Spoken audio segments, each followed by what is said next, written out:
നമസ്കാരം. ഇന്ന് ഞാൻ വന്നിട്ടുള്ളത് വളരെ രുചികരമായ മത്തിക്കറിയുമായാണ്.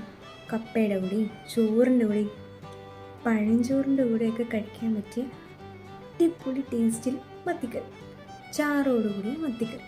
അപ്പോൾ വീഡിയോ കണ്ടു നോക്കൂ. നമ്മൾ മലയാളികൾക്ക് ഏറ്റവും ഇഷ്ടപ്പെട്ട കോംബോകളിലൊന്നാണല്ലേ കപ്പയും മത്തിക്കറിയും. അപ്പോൾ എൻ്റേതായിട്ടുള്ള രീതിയിലുള്ള മത്തിക്കറിയാണ് എടുത്തിരിക്കുന്നത്. അപ്പോൾ കണ്ടു നോക്കൂ. ഞാനിവിടെ മത്തി വെട്ടിയാണ്. അപ്പോൾ നന്നായിട്ട് ക്ലീൻ ചെയ്ത് വെക്കുക, ഉപ്പിട്ട് നന്നായിട്ട് കഴുകുക. ഇനി നമുക്ക് പരിഞ്ഞിൽ കിട്ടിയായിരുന്നു കേട്ടോ, അത് മാറ്റി വെച്ചു, പറക്കാനായിട്ട് മാറ്റി വെച്ചു കേട്ടോ. ഇത്രയും ചെറിയ കഷ്ണങ്ങളാക്കുക.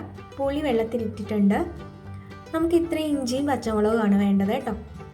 നമ്മളിവിടെ ഇഞ്ചിയും പച്ചമുളകും ചെറുതായിട്ട് അരിഞ്ഞെടുക്കുക. അത് നമ്മൾ വഴറ്റുന്നില്ല, നമ്മൾ നേരിട്ട് തന്നെ അരിഞ്ഞ് വെച്ചിരിക്കുന്ന മത്തിയിലേക്ക് ഇട്ട് വെക്കുക. ഇനി നമുക്ക് മസാല എന്തൊക്കെയാണെന്ന് നോക്കാം. ഞാനിവിടെ മുളക് പൊടി 3 സ്പൂണും ചരടൻ മുളകാണ്, നിങ്ങളുടെ എരിവിനനുസരിച്ച് മുളക് പൊടി എടുക്കുക. മല്ലിപ്പൊടി 1 സ്പൂൺ, വലിയ സ്പൂണാണ്. 1/4 സ്പൂൺ മഞ്ഞൾപ്പൊടി, ഉലുവാപ്പൊടി. ഇനി നമുക്ക് വെളിച്ചെണ്ണ ചൂടാക്കി കൊച്ചുള്ളി അതിനകത്തേക്ക് ഇട്ട് വഴറ്റിയെടുക്കുക. ഇനി നമുക്ക് മസാലകളെല്ലാം ചേർത്തിട്ട് നന്നായിട്ട് വഴറ്റിയെടുക്കണം. അതിൻ്റെ ആ ഒരു പച്ച മണം മാറുന്നത് വരെയും നമുക്ക് ഇതൊന്ന് നന്നായിട്ട് വഴറ്റിയെടുക്കേണ്ടതായിട്ടുണ്ട്. ഈ ഒരു പരുവത്തിന് വരെ നമുക്കൊന്ന് മൂപ്പിച്ചെടുക്കണം.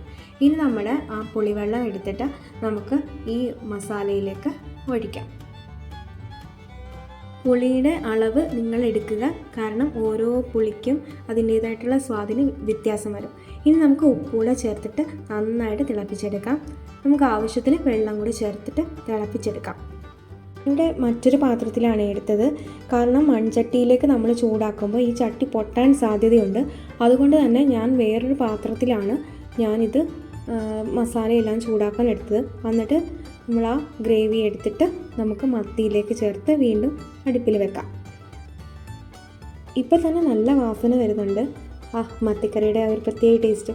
നമുക്കിനി നമ്മുടെ കപ്പയും മത്തിയും കറിയും കൂടെ പിടി പിടിക്കാം. എന്താ, ഞാൻ ഈ വീഡിയോ എടുത്തത് ശനിയാഴ്ചയാണ് കേട്ടോ. അപ്പോൾ ഞായറാഴ്ച ഇവിടെ പഴഞ്ചോറാണ്. അപ്പോൾ അച്ഛനും മോളോടെ നല്ല സൂപ്പറായിട്ട് ഉണ്ടാവും മത്തിക്കറിയൊക്കെ കൂട്ടി പഴഞ്ചോറ് കഴിച്ചു. അപ്പോൾ നിങ്ങളും എടുത്ത് നോക്കുക. നിങ്ങൾക്ക് പുതിയ വീഡിയോയ്ക്കാണ് സബ്സ്ക്രൈബ് ചെയ്യുക. Thank you.